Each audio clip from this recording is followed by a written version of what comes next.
What's up, everybody? Derek Anderson, the DA. All right, everybody, check it out, man. We finally got to this Captain America Brave New World. And boy, man, this thing was an absolute train wreck, man. An absolute fiasco for the Marvel Cinematic Universe. Let's just call it like we see it, all right? This movie right here was a giant dumpster fire, a nothing burger of epic proportions, on top of the fact that it's just a drag, all right? I said this is like a 2-hour, 3-hour movie, or maybe a 3-hour, 2-hour movie. It feels like it's 3 hours, but it's really 2. This thing was a slog to get through, but we got through it, all right? I did my Out of the Theater review with Syfax last night. We also jumped on the nightcap, me, Uncle T, and Syfax. We chopped it up. We broke down all the characters, so go check those videos out if you haven't done so. Here we're talking about the box office. So with 51% on Rotten Tomatoes, 78%, which is, you know, a little bit better for the audience score, you have to wonder, what is the word of mouth going to be like? Because it's going to need some strong word of mouth in order for this thing to make any kind of money. But we're already getting the numbers, and look, they're already not good, okay? Deadline reports Captain America Brave New World muscles $12 million in Thursday previews, all right, in the box office. So, 12 million in Thursday previews. You might not know, okay, where does that fit in with some of the other movies that Marvel has made, all right? Yeah, here we go. Where does it stack up with other MCU titles? Well, it's higher than 2014's Captain America Winter Soldier, which collected 10.2 million in previews on its way to a $95 million opening. It's also under the 17.5 million in previews of the last MCU title over President's Day weekend, 2023's Ant-Man and the Wasp: Quantumania, which made basically 106 million on the 3-day and 120 million on the 4-day. Yeah, this is a better comparison, all right? Trying to say, well, it's better than Captain America Winter Soldier. This movie came out 11 years ago, all right, at a different time of the year. It's not comparable. Ticket prices were different back then as well. You got to compare it to something more recent. Yeah, President's Day weekend, which is basically the same weekend we're at right now, and more contemporary, right? Only 2 years ago, not 11 years ago. Deadline, knock it off. Yeah, this is a better comparison. So you can see it's well below this 17.5 million in previews. All right, about 5.5 million less. And yeah, it's expected to do somewhere between 80 million on the 3-day and 94 million on the 4-day. I will be surprised if it gets to either one of these numbers. I will. All right. Not to say that it can't happen, but I'll be shocked because this movie is not good. And listen, all of your favorite pundits say this movie is trash. Maybe there's shill critics out there that love this crap, but your favorite pundits, I'm talking about the ones on YouTube. I have not watched a YouTuber yet that said this was really good. This was a really good movie, and I suggest you go out and spend your hard-earned dollar for this. I have yet to see one say that because this movie is not worth that. This is a Disney Plus feature film. Like Uncle T was saying, and a few other people have said, this thing belonged on Disney Plus. Yeah, I really chuckled at this hilarious part right here. Brave New World was always a grounded action film. No, it wasn't. There was nothing grounded about this movie at all. All right. Like literally there's a celestial sitting in an ocean. How is that grounded? That's a central part of the story, of the multiple stories that it's trying to tell.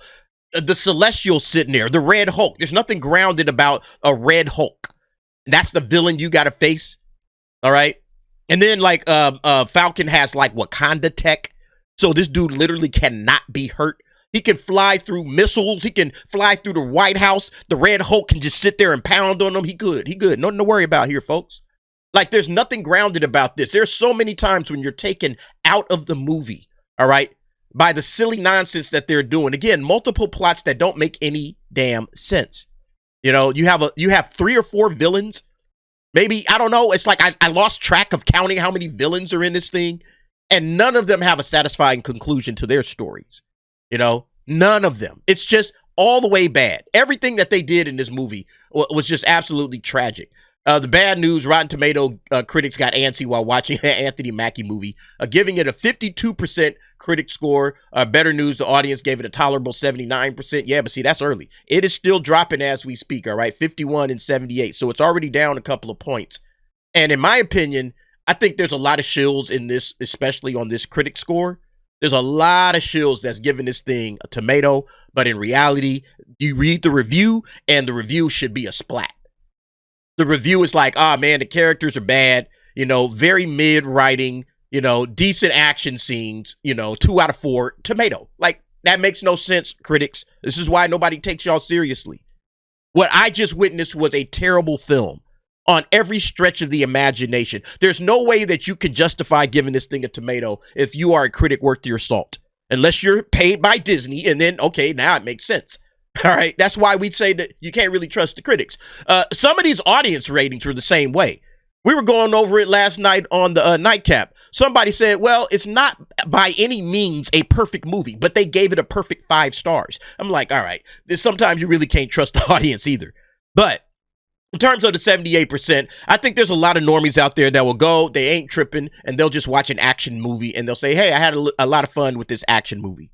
But if you think about it any longer than 5 seconds, all of this thing starts to fall apart. Yeah, back to the Deadline article. It says, as far as chatter online, Relish says it's mixed on Brave New World. Some fans are excited to see Mackie picking up the shield from Chris Evans and who are destined to go because of Red Hulk. But negative-leaning chatter on Captain America Brave New World hears trembles from fans who feel Marvel has lost its way.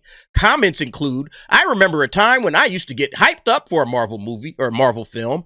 I saw this poster and trailer and felt nothing, and I want the film to do well, but I can't shake the feeling that this movie is just being sent out there to die. Prove me wrong, Disney. Nah, they proved you right, bro. This was sent to die, all right? This was absolutely sent to die. Marvel has absolutely lost its way. We are so far away from the Marvel Cinematic Universe of the first 3 phases, it doesn't even feel like this belongs in that same universe. This feels like one of those offshoot, like, Sony, Spider Universe or something. This feels like a film that should have been made over there, like with Venom and Kraven and Morbius. This feels like that kind of movie, or something from the last stages of the DCEU. Where you just don't really care about the movie. It's just been sent out there to die. This guy nailed it. It's just sent out there to die. The plot is everywhere. There are multiple plots happening at the same time, and none of them coalesce. They're not cohesive to one another.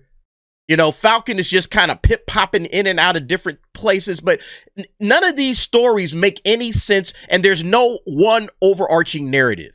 Now, I guess if you could say, okay, there's one storyline that kind of connects the beginning to the end, it's the leader and, how he hates, Thaddeus Ross. Sorry, that's a spoiler. That's it. And so there's some conclusion to that, but it never feels like at any point in time that was the filmmaker's intent. It feels like the filmmakers wanted to tell you 5 different stories in a 2-hour movie. That's what it feels like. And it feels like they're telling you 5 different stories in a 2-hour movie. You're getting multiple villains, multiple different places. There were so many changes that they could have made to this. I might do a video on this later where it's like, all right, if you did this, you might have actually been able to make a successful film. But no, Marvel has absolutely lost its way, all right? And it's showing right here, all right? One of the worst, all right? One of the worst Marvel movies we've ever gotten. 51% on Rotten Tomatoes is not good for Marvel, And I know some people are saying, well, it's not a bad movie. It's not as bad as some other movies. No. This is trash. This is absolute trash. Sam Wilson deserved better. Anthony Mackie deserved better.